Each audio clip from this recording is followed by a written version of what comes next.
Hello defence aspirants, welcome to my channel D for defence D for D. यदि आप भी air force, navy, army या फिर coast guard की एग्ज़ाम की तैयारी कर रहे हो तो मेरे चैनल को ज़रूर सब्सक्राइब कीजिए और चैनल से जुड़े रहिए, क्योंकि इस चैनल में मैं प्रॉपर तरीके से एग्ज़ाम से जुड़े रिलेटेड जितने भी सिलेबस है सब कुछ कवर करने वाला हूँ। साथ ही एग्ज़ाम से रिलेटेड जितने भी इंफॉर्मेशन होंगे सब कुछ आपसे शेयर करने वाला हूँ। तो जो आज का वीडियो है वो जीके का प्रैक्टिस सेट है और ये सीरीज़ का चौथा वीडियो है, शायद तीसरा हो गया है गलती से। तो चौथा वीडियो है। अगर आपने पिछले वीडियोस को नहीं देखा हो तो उनका जो लिंक है वो डिस्क्रिप्शन में मिल जाएगा, आप वहाँ से जाके उन सब वीडियोस को ज़रूर देखिए। तो जीके का प्रैक्टिस सेट तो लगातार आता रहेगा, साथ ही मैथ्स, फिजिक्स और रीजनिंग और इंग्लिश का भी प्रैक्टिस सेट शुरू हो चुका है। इसके साथ ही इंडियन हिस्ट्री का सीरीज़ भी स्टार्ट कर दिया गया है। तो आप चैनल से जुड़े रहिए, चैनल को सब्सक्राइब करके बेल आइकन को प्रेस कर दीजिए ताकि आने वाला वीडियो आपको आसानी से मिल जाए। तो चलिए शुरू करते हैं। तो आज का वीडियो का पहला क्वेश्चन है, which is known as the land of million elephants. किस स्थान को मिलियन हाथियों की भूमि के रूप में जाना जाता है? तो इसका सही जवाब हो जाएगा option number A, Laos. Laos जो है उसको लैंड ऑफ मिलियन एलिफेंट्स के नाम से जाना जाता है। तो लाओस का जो एक एशियंट नाम था वो है Lang Seng, LANXANG, Lang Seng. और उसका जो प्रतीक था वो था हाथी यानी कि एलिफेंट्स, इसलिए लाओस को जो है लैंड ऑफ मिलियन एलिफेंट्स के नाम से जाना जाता है। और हाथी जो है लाओस में बहुत ही पवित्र माना जाता है। आगे चलते हैं दूसरे question, which Indian river is known as Padma in Bangladesh. Which Indian river is known as Padma in Bangladesh. किस भारतीय नदी को बांग्लादेश में पद्म के नाम से जाना जाता है? तो इसका राइट आंसर हो जाएगा option number A, Ganga. Ganga को जो है वो बांग्लादेश में पद्मा के नाम से जाना जाता है। So Ganga is known as Padma in Bangladesh. Ganga को बांग्लादेश में पद्मा के नाम से जाना जाता है। आगे बढ़ते हैं, question number 3, the world famous Khajuraho sculptures are located in which state. विश्व प्रसिद्ध खजुराहो की मूर्तियाँ किस राज्य में स्थित है? तो इसका राइट आंसर हो जाएगा ऑप्शन नंबर सी, मध्य प्रदेश। खजुराहो की जो मूर्तियाँ है वो मध्य प्रदेश में स्थित है और खजुराहो को जो टेम्पल है वो भी मध्य प्रदेश में ही होगा बेसिकली। तो खजुराहो के बारे में कुछ बता देता हूँ। खजुराहो को जो टेम्पल्स यानी कि जो मंदिर है वो 950 से लेकर 1050 के बीच में बनाया गया था। और यहाँ पर जो चोला डायनास्टी ने इसका निर्माण किया था, खजुराहो को जो टेम्पल्स है उसको। और यहाँ पे जैनों और हिंदू की दोनों एक साथ, दोनों के मंदिर एक साथ पाया जाता है खजुराहो में। तो आगे बढ़ते हैं, question number 4, in which year स्वदेशी मूवमेंट स्टार्टेड। स्वदेशी आंदोलन किस वर्ष में शुरू हुआ था?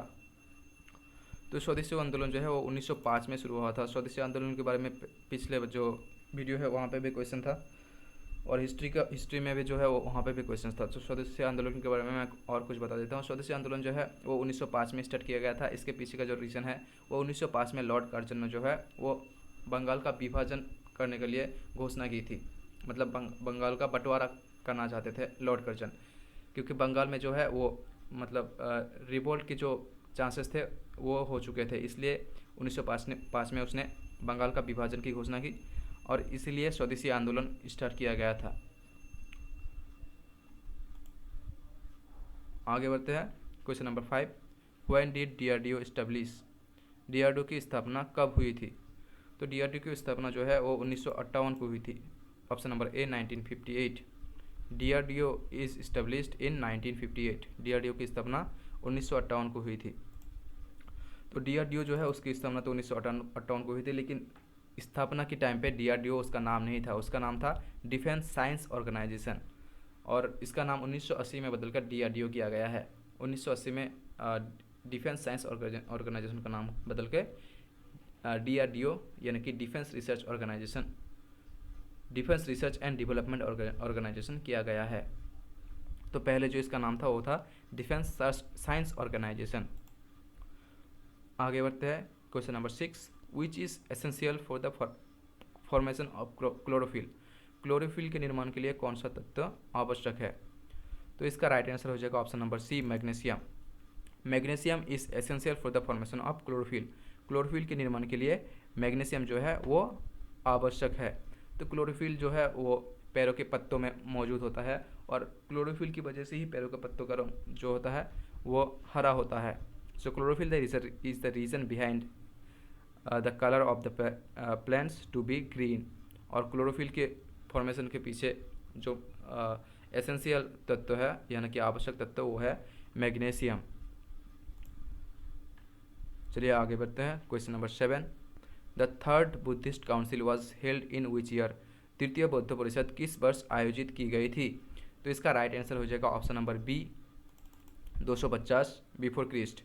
थर्ड बुद्धिस्ट काउंसिल यानी कि जो तीसरा बौद्ध परिषद है वो 250 में आयोजित किया गया था। और इसका जो मतलब इसका जो आयोजित करने वाला था वो था अशोक के टाइम पे ये आयोजित हुआ था। और इससे पहले जो 2 बुद्धिस्ट काउंसिल थे वो हुआ था, पहला जो हुआ था वो हुआ था 483 बिफोर क्रिस्ट, 483 BC में, और जो दूसरा हुआ था वो हुआ था 383 BC में। तो पहला जो था वो अजातशत्रु ने करवाया था, दूसरा जो था वो करवाया था काल अशोक ने, और तीसरा करवाया था अशोक ने, जो कि हुआ था 250 बिफोर क्रिस्ट, 250 बिफोर क्रिस्ट में। और चौथा जो था वो हुआ था 72 AD में, यानी कि एनो डोमिनी आफ्टर जो, और ये हुआ था कनिष्क के टाइम पे। और ये जो 250 वाला जो बौद्धिस्ट काउंसिल है वो पाटलिपुत्र में आयोजित किया गया था। आगे बढ़ते हैं। और आखिरी हुआ था, आखिरी के बारे में बता देता हूँ, जो 72 AD में हुआ था वो हुआ था कश्मीर में, और उसका जो आयोजन करवाया था वो करवाया था कनिष्क ने। तो आगे बढ़ते हैं। Question number 8, what is the life span of RBC. RBC का जीवन काल क्या है? तो इसका राइट आंसर हो जाएगा ऑप्शन नंबर सी, 120 दिन, 120 days. The life span of RBC is 120 days. RBC का जीवन काल जो है वो 120 दिन है। Next question, question number 9, which of the following is a specialised anti tank missile. निम्नलिखित में से कौन एक विशेष एंटी टैंक मिसाइल है? तो इसका राइट आंसर हो जाएगा ऑप्शन नंबर सी, नाग। नाग जो है वो एक विशेष एंटी टैंक मिसाइल है।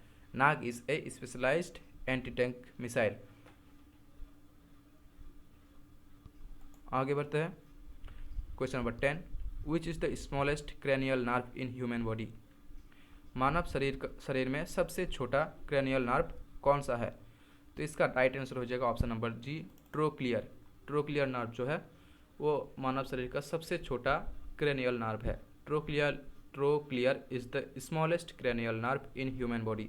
मानव शरीर में सबसे छोटा क्रेनियल नर्व जो है वो ट्रोक्लियर है। ट्रोक्लियर के बारे में बता दूँ तो ट्रोक्लियर जो है वो हमारे जो आँखों की जो मूवमेंट है, यानी कि हम सर को बिना हिलाए आँखों को जो एक तरफ से दूसरे तरफ लेके जाते हैं उसमें मदद करता है। और ट्रोक्लियर जो है वो क्रेनियल नर्व है। हमारे शरीर में वैसे तो जो नर्वस सिस्टम है वो उसका जो 2 पार्ट है, एक तो सेंट्रल नर्वस सिस्टम और दूसरा हो जाता है पेरिफेरल नर्वस सिस्टम यानी कि CNS, और दूसरा है PNS। तो PNS जो नर्वस सिस्टम है उसमें 2 तरह के नर्व पाया जाता है, एक होता है स्पाइनल नर्व और दूसरा होता है क्रेनियल नर्व। और वो क्रेनियल नर्व में से सबसे छोटा हो गया ट्रोक्लियर नर्व। तो चलिए आगे बढ़ते हैं। अब इन सब एग्ज़ाम को जो मैं इन्फॉर्मेशन देता हूँ उसको आप वीडियो को पॉज करके नोट जरूर कर सकते हैं, क्योंकि ये सब वाइटल इन्फॉर्मेशन है। और इन सब एग्ज़ाम से इन सब इन्फॉर्मेशन से रिलेटेड क्वेश्चंस भी मैं आगे लाने वाला हूँ। तो आप इन सब का अगर नोट कर लीजिएगा तो आपके लिए बहुत बेहतर होगा, ताकि आप जो आने वाले वीडियोस है उनका क्वेश्चंस के आंसर्स आसानी से कर पाओगे, और एक तरह से आपका रिवीजन हो जाएगा आगे आने वाले क्वेश्चन से। चलिए question number 11, which part of the body is affected by the disease Japanese encephalitis. जापानी एंसेफेलाइटिस रोग से शरीर का कौन सा अंग प्रभावित होता है? तो इसका राइट आंसर हो जाएगा ऑप्शन नंबर ए, ब्रेन। जापानी एंसेफेलाइटिस बीमारी से शरीर का जो ब्रेन है वो प्रभावित होता है। So brain is affected by the disease Japanese encephalitis.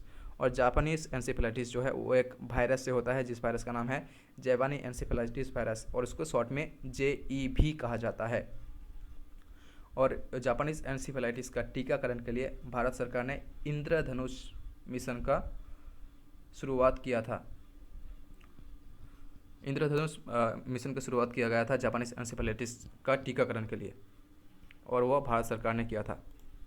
तो अगर क्वेश्चन आए कि इंद्रधनुष मिशन किससे रिलेटेड है या फिर क्यों शुरू किया गया था, तो उसका आंसर हो जाएगा जापानीज एंसेफेलाइटिस टीकाकरण के लिए उसका शुरुआत किया गया था, और वो या फिर जापानीज एनसेफेलाइटिस से वो रिलेटेड है। Next question, what is the full form of SIM? SIM का पूर्ण रूप क्या है? तो इसका राइट आंसर हो जाएगा option number B, subscriber identity module. Option number B, the full form of SIM is subscriber identity module. ये बहुत ही इंपॉर्टेंट क्वेश्चन है, फुल फॉर्म तो अक्सर पूछा जाता है और एक ना एक फुल फॉर्म आपका ज़रूर आएगा। तो सिम का फुल फॉर्म जो है वो सब्सक्राइबर आइडेंटिटी मॉड्यूल, आप इनको नोट जरूर करके रखिएगा, क्योंकि अगर आप नोट नहीं करोगे ना, वीडियो देखोगे फिर आप भूल जाओगे, और वीडियो तो आप बार बार ज़रूर नहीं देखोगे, लेकिन अगर आप नोट करके रखोगे ना तो एक तरह से आपका रिवीजन भी हो जाता है, और आप बाद में अगर उन सबको कभी भी अगर आप खोल के देखोगे तो आपका जो होता है ना वो याददाश्त वो ऑटोमेटिकली आपके ब्रेन में सेव होता जाता है। ऐसे ही एक बार वीडियो देखे आप तो मतलब क्वेश्चन सिर्फ जान सकते हो, लेकिन वो ज़्यादा दिन तक याद नहीं रहेगा, 2 या 3 दिन तक शायद याद रहेगा, लेकिन एग्ज़ाम आने तक वो याद कभी नहीं रहेगा। तो आप उन सबको नोट जरूर करके रखिएगा। तो आगे चलते हैं question number 13, who is the author of indica? Indica के लेखक कौन है? तो इसका राइट आंसर हो जाएगा option number A, Megasthenes. Megasthenes is the author of indica. Indica के लेखक जो है वो मेगास्थनीज है, और मेगास्थनीज जो है वो चंद्रगुप्त मौर्य के टाइम पे भारत में आए थे, और ये ग्रीक से भारत में आए थे। ये ग्रीक आदमी थे, और चंद्रगुप्त मौर्य के टाइम पे उसने भारत का दौरा किया था। इसका क्वेश्चन भी मैं पहले करा चुका हूँ, तो मैं बता देता हूँ। आप वो वीडियोस अगर नहीं देखा हो तो ये मेगास्थनीज जो है वो ग्रीक थे, और उसने चंद्रगुप्त मौर्य के टाइम पे भारत का दौरा किया था। Next question, question number 14, Raniganj famous for coal mines is located in which state? कोयला खानों के लिए प्रसिद्ध रानीगंज किस राज्य में स्थित है? तो इसका राइट आंसर हो जाएगा option number C, West Bengal. Raniganj famous for coal mines is located in West Bengal. कोयला खानों के लिए प्रसिद्ध रानीगंज जो है वो वेस्ट बंगाल में मौजूद है। और रानीगंज के बारे में जो इन्फॉर्मेशन है, वाइटल इन्फॉर्मेशन, वो है Raniganj is the second biggest coal mine in India.